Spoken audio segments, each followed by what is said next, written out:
Assalamualaikum warahmatullahi wabarakatuh dan salam sejahtera.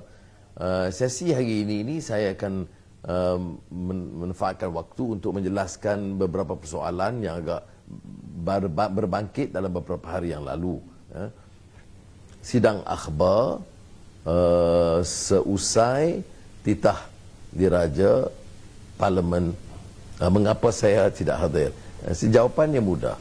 Ini bukan sidang media Pakatan Harapan. Ada sidang mesyuarat Pakatan Harapan di Zoom sehari sebelumnya, di mana kita putuskan pemimpin-pemimpin Pakatan Harapan dan Bersatu serta Warisan akan melihat menyediakan pendirian bersama dalam isu Kerajaan Perikatan Nasional dan akan menandatangani. Oleh yang demikian, kita tidak akan mengadakan sidang khas Pakatan Harapan. Tapi ini tidak menghalang kalau DAP Bersatu, Amanah atau Keadilan buat sidang masing-masing atau ahli Parlimen mengumumkan pandangan. Jadi ini saya nak jelaskan bukan sidang PH. Dan tetapi kita demokratik, boleh keluarkan.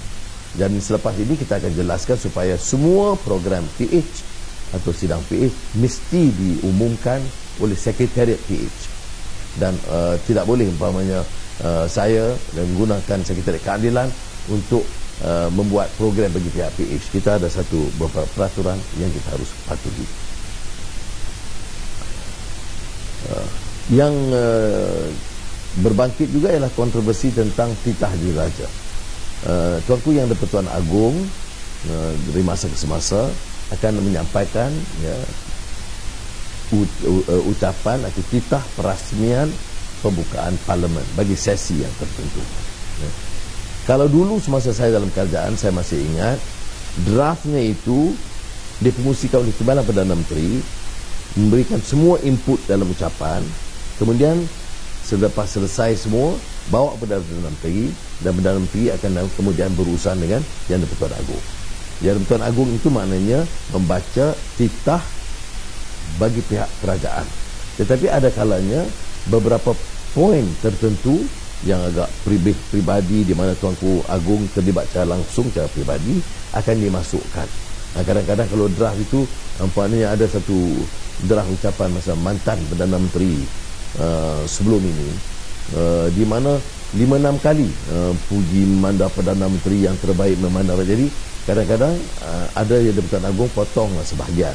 Ada yang di-Pertuan Agong dia baca terus. Tapi yang penting rakyat tahu ialah titah ini untuk dibahaskan. Kita mengapa nak pertikai? Mengapa nak bahas? Titah ini adalah untuk dibahaskan. Itu sebab itu perbahasan mengenai usul bahas titah diraja.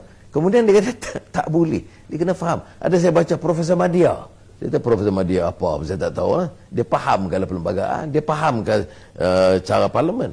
Di mana sistem kita, Agong menyampaikan pandangan. Titah. Dan titah itu adalah menjelaskan dasar kerajaan yang ada. Masa kerajaan Tunku Abdul Rahman, dia kata kerajaan beta, dan puji memandang Perdana Menteri. Kemudian masa Tun Razak, kerajaan beta, masa Pakatan Harapan, kerajaan beta. Jadi ada, saya ingat ada tokoh pemuda UMNO wanita Bersatu, saya betul, yang sebelah sana dia tak faham. Tengok, tuanku kata kerajaan beta, maknanya yang ini dia iktiraf. Bukan kerajaan, tentulah Tuanku Agong iktiraf. Tetapi pandangan itu, pandangan kerajaan. Dan untuk dibahaskan, ini penting ya. Titah diraja perasmian Parlimen yang akan dibahaskan. Dia ada usul junjung kasih, kemudian bahas. Tuanku sebut COVID-19, kita bahas. Junjung kasih tuanku, ada beberapa pandangan yang kita harus kemukakan. Langkah-langkah di COVID ini ada yang baik, ada yang tidak baik, ada yang wang curi dan sebagainya. Itu tak bermakna derhaka kepada tuanku. Ngapalah sampai perkara ini dah 62 tahun merdeka pun ada yang media belum bermaya untuk memberikan pandangan yang lebih objektif. Kemudian umpamanya tuanku sebut rasuah. Tuanku dalam titahnya agak tegas dalam rasuah. Jadi kita patut bangkit. Ya. Baik pembangkang tu wakil kerajaan kalau betul anti rasuah akan bangkitkan mengapa perkara yang berlaku. Mengapa bila tidak ada tender orang mengauk kekayaan. Ini semua akan dibangkitkan. Ini tak berbangkit soal tak setuju dengan titah tuanku. Jadi saya nak sebut sini. Akhirnya apa yang berlaku? Ada kegiatan di mana keadaan di mana usul menyokong itu boleh juga dipindah. Boleh bagi pandangan tambahan. Ada yang tak disentuh tapi dikaitkan, boleh lagi dibawa. Itu bermakna titah diraja. Ini kadang-kadang ada tokoh politik ini saya tak apa lagi lah tokoh politik. Tokoh ilmiah, tokoh akademik pun keliru masalah ini. Cuba baca tengok titah diraja. Sebab itu dia kata kerajaan beta. Kadang-kadang disebut Perdana Menteri beta. Ini bagi pihak kerajaan. Jadi kita sebagai pembangkang junjung kasih kepada titah tuanku, ya, dan hargai sumbangan tuanku, pandangan tuanku, tetapi bagi juga pandangan tentang sanggahan terhadap kerajaan yang ada. Baik, ditanya juga mengapa, soalan berikut ialah mengapa ada perbalahan dalam kes penyelesaian Mahkamah Reza Aziz terkait satu MDB yang menyebut di antara lain ia telah dipersetujui oleh Tan Sri Tommy Thomas, mantan Peguam Negara, dan Saudari Latifah Koya, mantan Ketua SPRM. Latifah Koya belum membuat apa-apa ulasan, mungkin dia belum teliti lagi, tetapi Tommy Thomas telah menjelaskan dia tidak perakui, dan kalau perakui pada prinsip jadi banyak percanggahan yang harus dia siasat, ya. Tetapi yang kita nak persoalkan, apakah munasabah kita selesaikan kes seperti ini dengan rundingan dan membayar sedikit.